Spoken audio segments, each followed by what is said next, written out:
think it's a work in progress, especially with how that kind of, I don't want to call it the third line because, is Coyle the third line, I whatever don't it know is. what the But lines are. I have no they, idea they, anymore. they, there's the Pasternak line, and then it's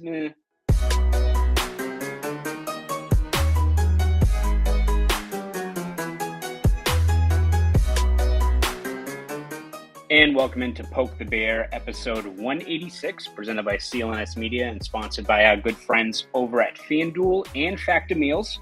My name is Conor Ryan, and once again, we are joined by 98.5 The Sports Hub's Ty Anderson. Ty, what's up? What's happening, man? How we doing? I'm doing swell, Ty. Doing swell. We are trudging through. It should be a joyous time of the year, the holiday season, but when it's like hockey or pro sports or the Bruins, it's kind of a slow stretch here. The Bruins haven't really been playing a lot of riveting games. We're recording this on Friday, so I'm going to assume, I'm going to look into my crystal ball, that a road game against the Islanders is not going to really be that riveting. How dare Again, you?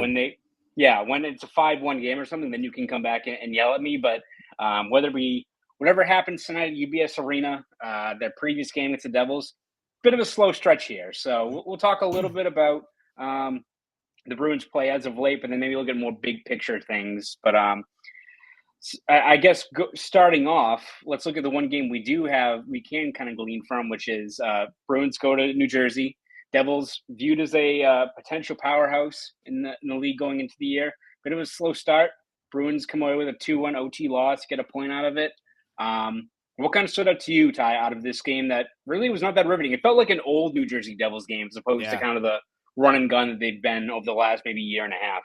Yeah, it's really interesting, right? Because you can look at it from the standpoint of, well, you held a run and gun team to one goal through 60 minutes of play, and there's something to be said for that, especially when you're lacking Charlie McAvoy and Pavel Zacha, who's been utilized as a two-way center more so this year than ever before. The flip side of that is you don't score enough to win that game, which kind of almost negates your ability to shut them down. So it kind of highlights the best and the worst of the Bruins all at once. You got some terrific goaltending from Jeremy Swayman.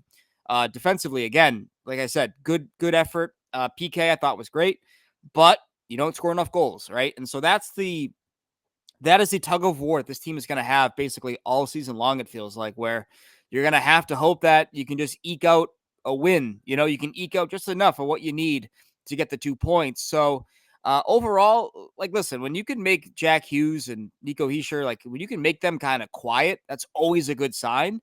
It's just, you get the overtime frame. Okay, well, now the skill is going to show, and I think you saw it play out that way. That's why, like, Toronto has that absurd record where I think most of their wins are in OT, even though they lost the Blue Jackets, which was the most Maple Leafs loss on Thursday night of down 5-0 in the third period, come back, tie the Blue Jackets, and lose. Like that we all saw that kind of script coming. But when you have the Devils with Jack Hughes and those guys out there, tends to be an advantage for them. But I think when you look at the Bruins' loss on Thursday, that seems like a scenario that I think we all saw playing out as to if the Bruins are going to, kind of tread water a little bit here. Those are the games that they're going to come up just short, right? Like the defense was going to be there. Goaltending was going to be great. Just don't have enough offensive firepower to kind of land that knockout punch. And I think when you look at how some of their losses have been this year, it's almost kind of been a little bit of the inverse, right? Where I think maybe the most surprising thing at times during these losses has been the defense in front of them leaving a lot to be desired, the rush defense kind of being out of whack. So this game, I think, was more in line with what we expected from this team. We didn't expect like them to be really struggling against the rush, really, leaving that front open, those things. But when you're playing a stingy kind of game, your goaltending is keeping you in the fight. We just can't push across that extra goal. Like this was, I think, an ultimate game where this was last year when you had that much scoring depth. You come away with the win there. You get that extra goal in the third period, what have you, you come away with the win. Not as easy this year when you look at the firepower up front, especially. Yeah, absolutely. And that's sort of, you look at like the underlying metrics there, right? I think on 5-on-5, I think they were separated by 1 or 2 shots. I think it was 25-24 or thereabouts. It's when you get to the other stuff that, okay, wow, this team has more horses than you do, or this team has more firepower than you do. So I think that, they got to be more opportunistic than they were a year ago, right? Like they have to be, remember those old Canadian teams in like the mid 2010s where they'd get outshot or they wouldn't have the bevy of chances, but they would score on their chances. It kind of feels like the Bruins Yeah. have to be more opportunistic now, than dominant, because they're not going to be dominant. You look at their puck possession game, like they are not a dominant puck possession team. They need to be opportunistic. And so when you're lacking the scoring punch, or when you aren't getting, the in-game takeovers like you had when Brad Marchand was leading you to wins over Toronto and Columbus, and David Pastrnak doing his thing against the Coyotes, it really highlights your need for other guys, to really step up. And we've talked about this before, but like they are desperate for somebody to emerge as a legit number 3 option on the scoring front for Yeah. them, up front, especially if they're in the middle 6 somewhere. Like if they are somewhere in the middle 6, that's a welcome sight for this team. Yeah, without a doubt. It's almost like when you look at the way these lines have kind of sorted out, and obviously Montgomery's kind of put them in a blender.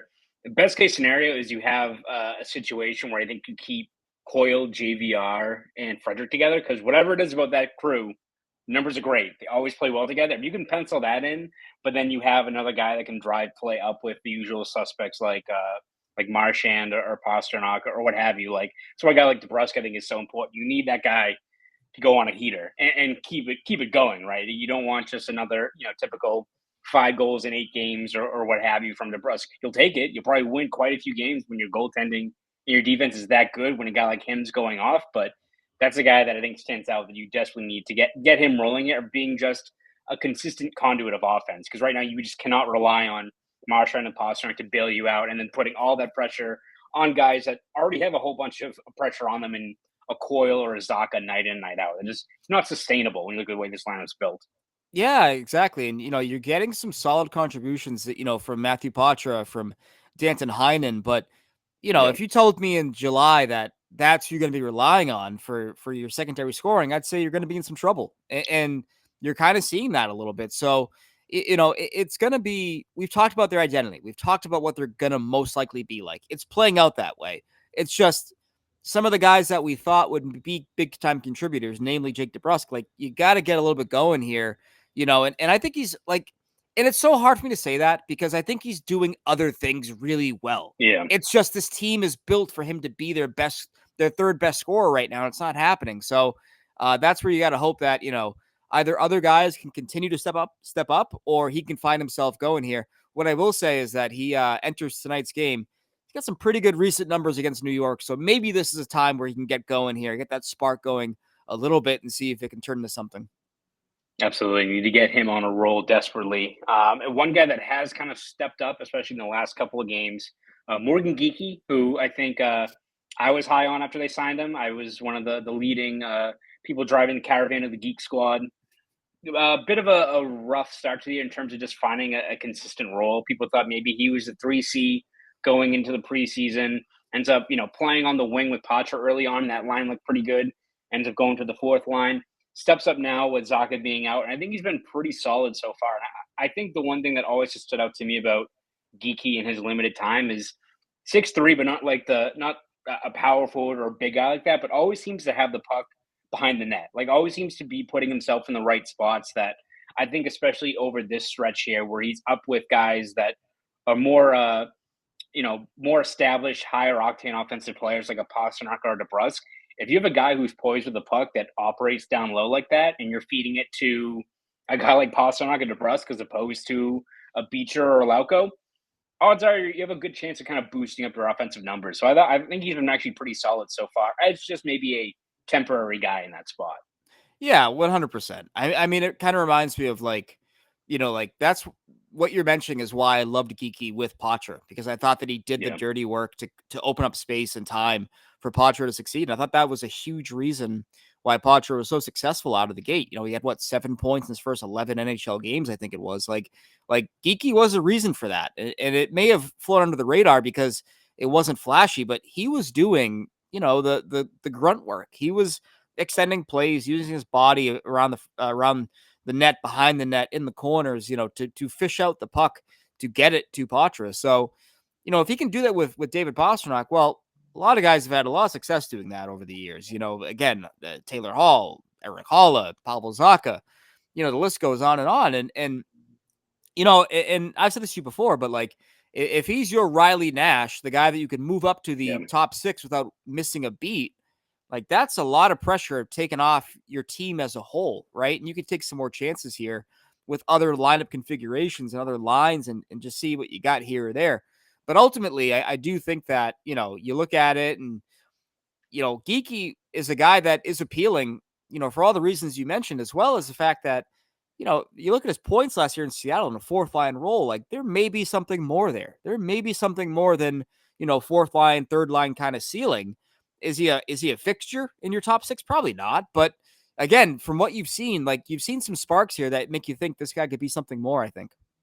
Yeah, I think that was one of the most appealing aspects of his game when the Bruins were looking at, all right, we only have that much cap space. One of our primary flaws over the years has been 5-on-5 scoring. When you have a guy like Geeky who I think only averaged like just over 11 minutes per game, like way below even guys like Frederick or Foligno last year on the Bruins, had almost 30 points. Like if you want to crunch the 5-on-5 per 60, he's up there with like, in the top 40. And again, that's not to say that you give him 16, 17 minutes a night, that's automatically going to translate to a 50-point guy. But when Right. you look at his skill set, what he has with those reps, that he had in Seattle, makes the case that, all right, maybe he's not a 50-point guy. He could be a 35, 40-point guy maybe in that right role that can do a little bit of everything. And I think you've seen that so far. So I'm very curious to see where exactly he kind of fits in once Zacha does come back. Because, again, those are your top six centermen right there with Coyle and Zacha. But I can't really see it being a spot where you just continue to keep Geeky on the fourth line because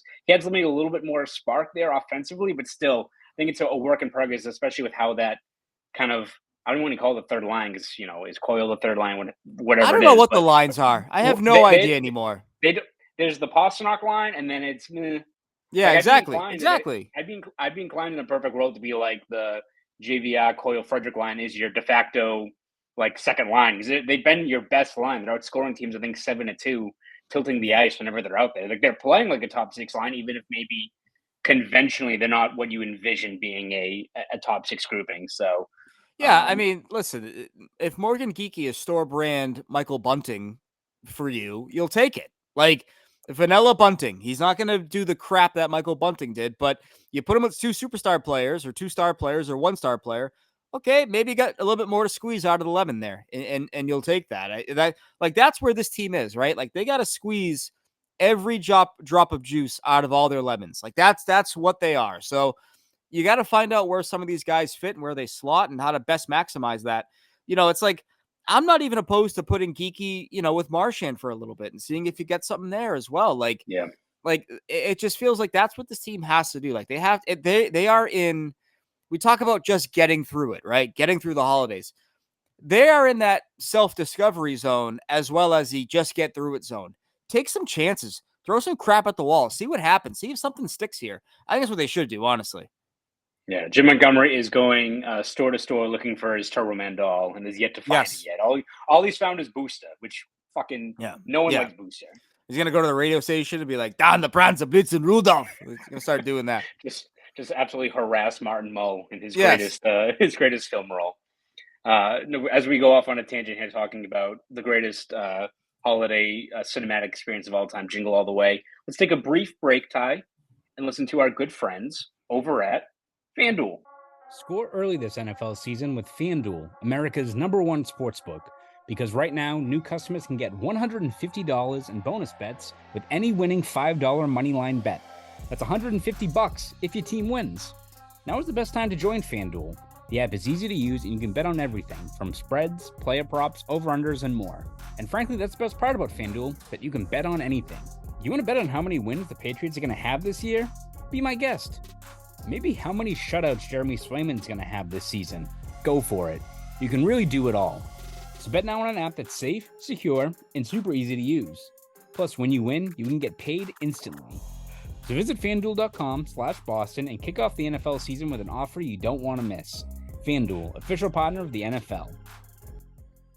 Once again, shout out to our good friends over at FanDuel. So, Ty, we kind of touched on this earlier on in the episode, but we'll go back to it now. Jake DeBrusk, we know how important he is to this team, especially offensively. As you said, playing a lot of even strength ice time, playing the key role in the PK, has really done a good job at rounding out his overall game and being a useful player whenever he hops over the boards. But his value is going to wane if he's not putting the puck in the back of the net. That's still why he's here. It's still what he's best at over his career, and it hasn't been the case so far. So this is maybe looking more at the tea leaves ahead in terms of what the Bruins are going to do. But whether it's re-signing, letting him walk, trading him, what do you think the Bruins, what do you envision them being the best path forward for them?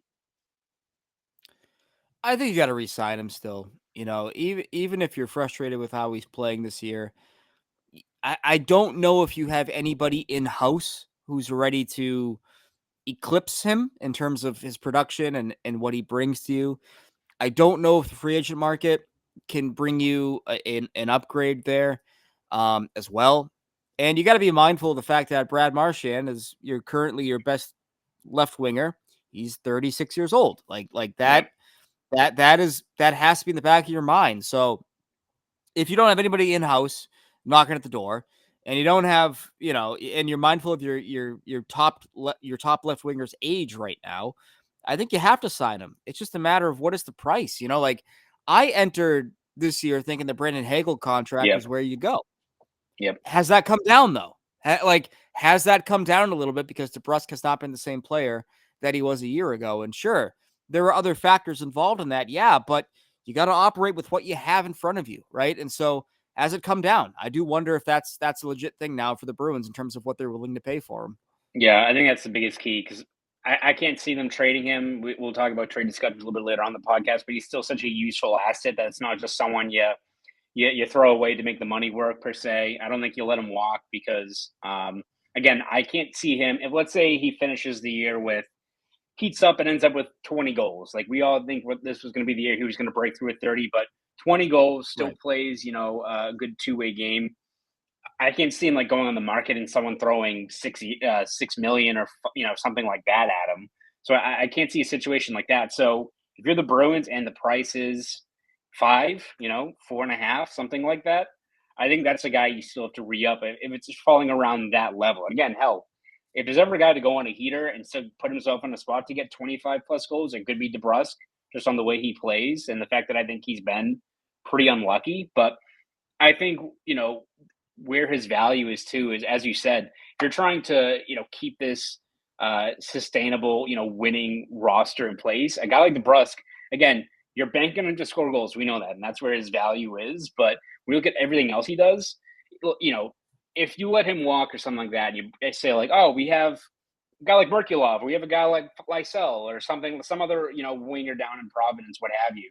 It's like, well, they're not polished enough yet. Like DeBrusk, again, as frustrating as he's not scoring, he's still a guy that has been in the system, knows how to play a responsible game. You're not worried about him sitting out every couple of games or his minutes getting cut. Like that's not been the case at all there this year with him in terms of him landing in Montgomery's doghouse or anything like that. Like he's still a guy that night in and night out is doing enough to help you win. It's just he's not, it's like when you have a great like 5-tool baseball player and like they're in a bit of a slump, but they're still playing great defense, stealing you a couple of bases, doing the little things. It's not what Barry Bonds didn't get paid to just like steal 40 bases a year. He had to hit dingers, but he's still bringing value to your team. And not to say that Jake DeBrusk is Barry Bonds. He's not the same level. It's not the John Dowd of the NHL, but he's still doing, I think, enough stuff to DeBrusk where if he's available for 4.5, 5, 5.5, I think that's a guy you have to re-up and keep here because the way he plays, I think you can assume he's going to still average around 20-ish goals a season the way he just operates in the offensive zone.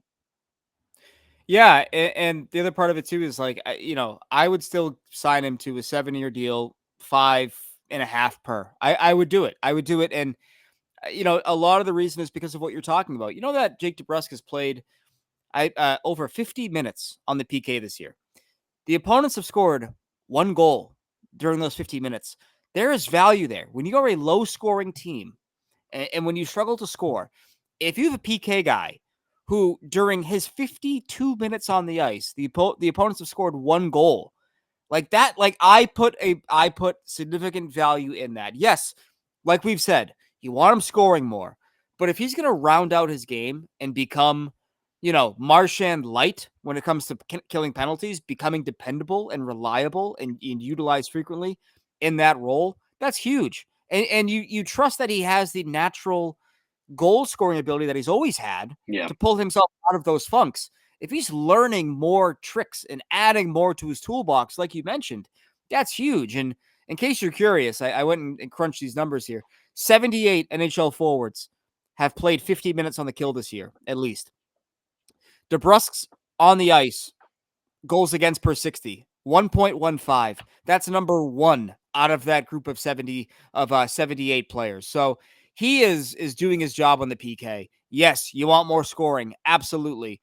But I can't ignore that impact of his game. As frustrating as he is, as frustrating as the lack of goals may be, like that part of it is why I'm not willing to throw him out and say, nope, sell him off as high as you can.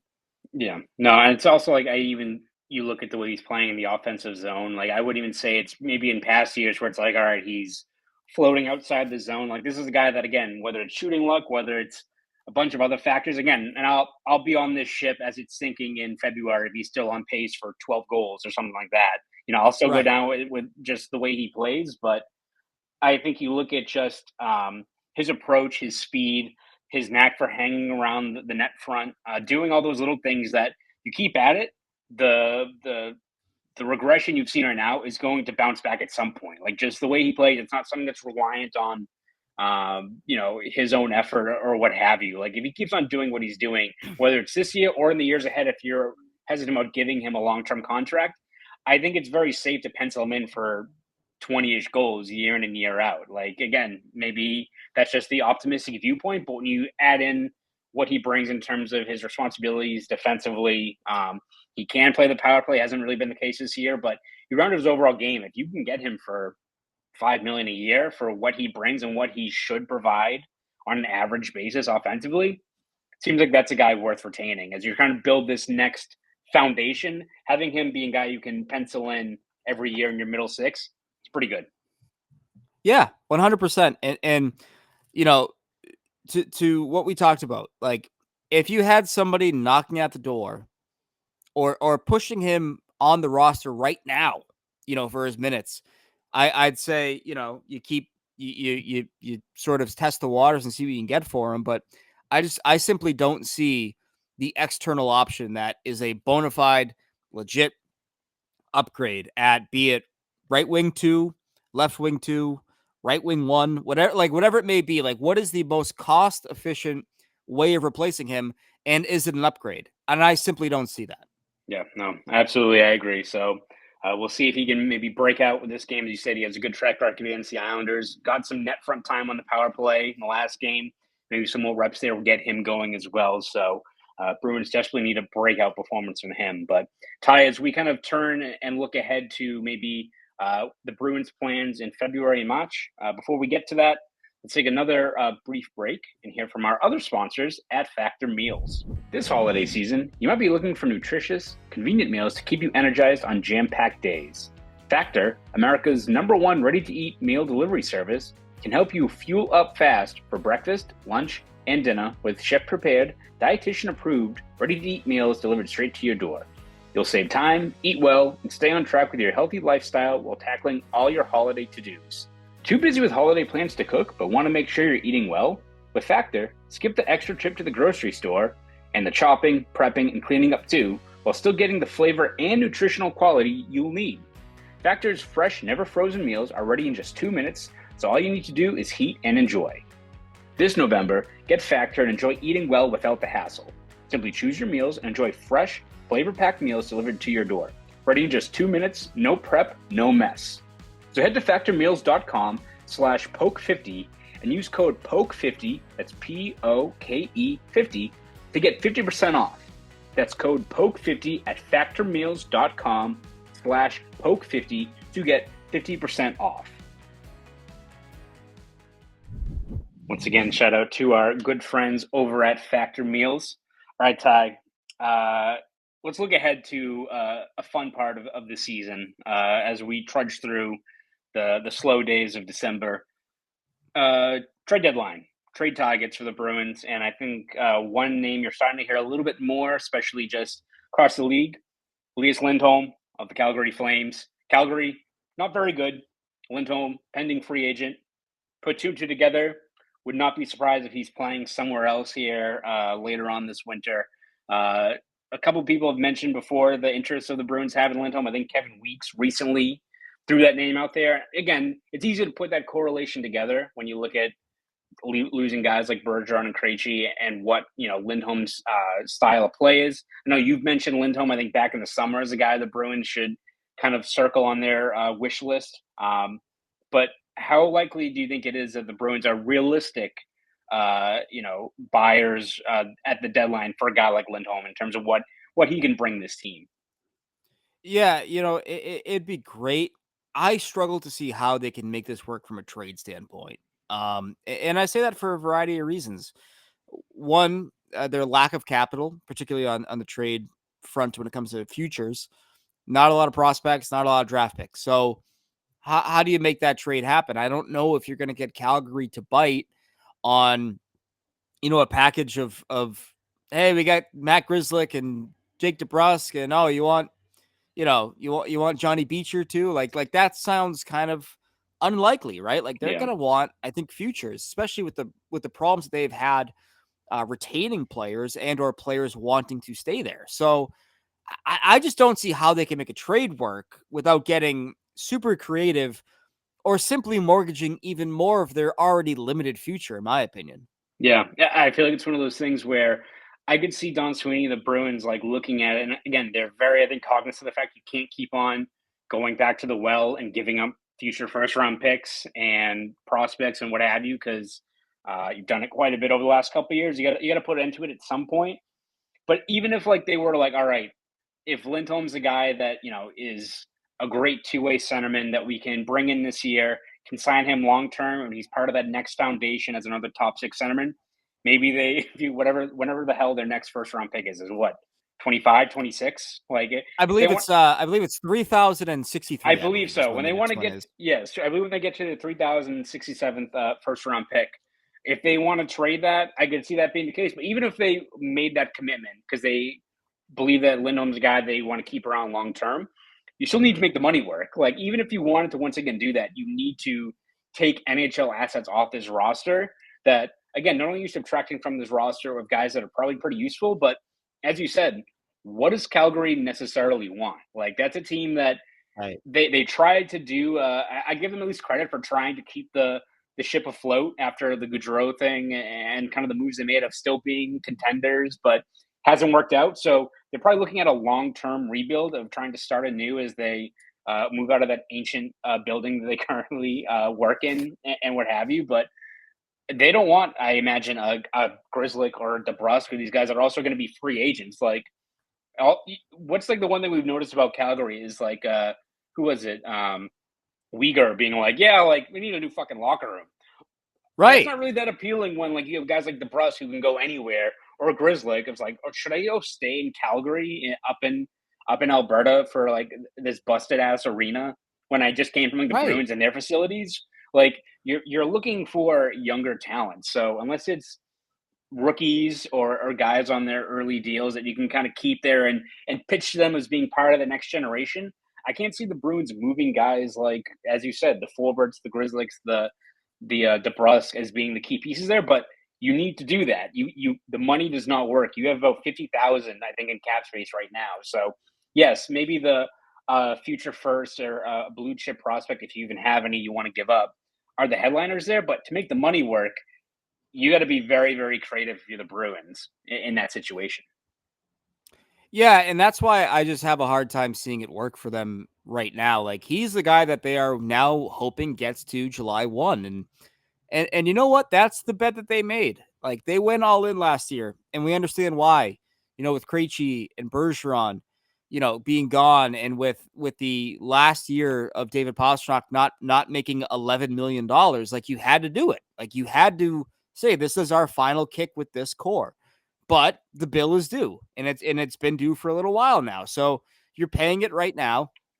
And I think at a certain point, organizationally, as you said, you need to stop robbing from tomorrow to pay today's bills, because that's the quickest way to never get out of it. Like, like the Bruins have said, I remember I've said this before. Like, when I talked to Don Sweeney when they signed David Pastrnak, I asked him, how important is it to have him here long term? And Sweeney said, players talk. They realize who is on what team. If I'm Elias Lindholm, I'm saying I could maybe go to Boston in the summer and sign him. And now I'm centering David Pastrnak for the next 10 years of my career. Like, that's a pretty good deal, I think, if you're him. So I think that's how it has to play out for the Bruins, because I just don't see, like, they are built to make one small move. Yep. Maybe one, like maybe a free agent signing, and that's it. Like, they can't make a big trade this year. So I think if you're hoping for Elias Lindholm via the trade market, I don't see how it happens. Yeah, I agree. It's something where the Bruins are well equipped, especially I think this offseason, to make a splash or two with their cap space and build to a group that, again, as the cap space keeps on jumping up, and it's going to bump up this year, but also in the years after that, like you're in a pretty good spot where you have so many key guys like McAvoy's and Pasternak's and Coyles and Carlos and all these guys signed long term that it's only those deals are only going to look better. But yes, you run the risk of who's going to be available on July 1st, whether it's a guy like Lindholm or even like Hannafin, if you're looking at the blue line, what have you. But there'll be enough guys out there that also, whether it's finding a guy in free agency or just keeping your options open. Like, I look at, if you have a lot of cap space and how much of a added weapon that can be in the offseason, where you have more leverage over teams that are trying to move a contract, like, hell, look at like San Jose Sharks with like Tomas Hertl. I have to imagine they want to move that contract at some point. If you have the cap space, look at like what the Penguins did in terms of moving their guys to accommodate a guy like Carlson, where the priority there for San Jose is just getting that contract off the books.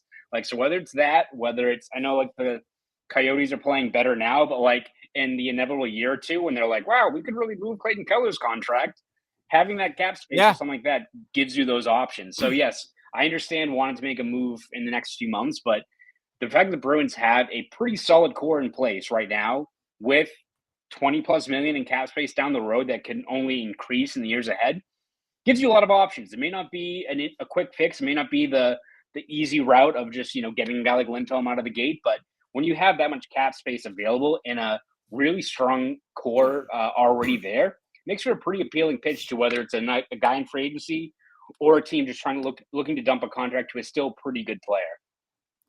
Yeah, and the other part of that too is like, this is something that is kind of rare for Don Sweeney in terms of, having that cap space. And, I would argue that the times that he has had it, they've kind of been a little too loose with it, like their spending spree in 2021 when they went out and signed a bunch of role players. Yeah. Not that great. When they went out and signed David Backes in 2016, not that great. The Bolesky signing in 2015, like there's an element there of like not blowing it all right away, because that's kind of blown up in your face every time you've done it, or at the very least not answered your questions. So I think that that's something going to be mindful of as well. And weaponizing their cap space, I think, is going to be the name of the game. And I think that, that's the big reason why I'm not trading the future just to keep a guy that I could maybe sign on July 1. I think you got to play that risk. It's always risky. I understand that. If I'm the Bruins, I'm playing that game. I'm rolling the dice. I'm saying Elias Lindholm is going to hit free agency in July 1. And if he pulls a Bo Horvat or Hampus Lindholm with the Bruins, so be it. Like, you can't. I don't see how you can keep making these kind of trades. I just don't. Yep. No, I agree. As maybe as unflashy as that might be, I'm sure we'll be discussing trade rumors and all that stuff in the months ahead. I think when you just look at the cap constraints more than anything, just can't see a situation where you're going to find trade partners that make sense in terms of, even if you wanted to offer up a guy like DeBrusk or Grizz like that, it's going to be appealing for adding to these kind of guys that are also understood free agents in their own right. So that's kind of our big picture outlook, Ty, looking early, ahead at the trade hysteria with Elias Lindholm, and I'm sure plenty of other guys will pop up in the months ahead. But as we kind of wrap this episode up, where can we read your stuff? Where can we listen to you? You can read me on 985sportshub.com. You can hear me on a podcast I have on there with my coworker Matt Dolph. 985, it's the Sports Hub Underground. It's about once a week we drop episodes there, and you can also hear me on what you're listening to right now. Perfect. And you can read my stuff over at boston.com and hear me on this podcast I have with Ty. Also, of course, record with our good friend Evan Marinofski. Not my friend. Not my friend. My personal friend. Associate, maybe we'll put. Would it be enemy or? He's a sneaky enemy. Because associate's kind of like yes. what like Ralph Cifaretto is like an associate of Tony Soprano. So like they have Yes. beef, but you keep it formal, right? As you Yeah. approach it. So Nah, he's fine. I like Evan. yes, shout out Evan. He still hasn't been on the pod with all three of us yet, so we'll save that for our like 200th episode spectacular, which be not just yelling at each other, which I think would make for good podcasting. But Absolutely. I digress. But yes, you can read all my stuff there. Follow me on Twitter, X at Conor Ryan _93. That will do it for our latest episode of Poke the Bear. Once again, I'm Conor Ryan. That is Ty Anderson. You guys have a great rest of your week.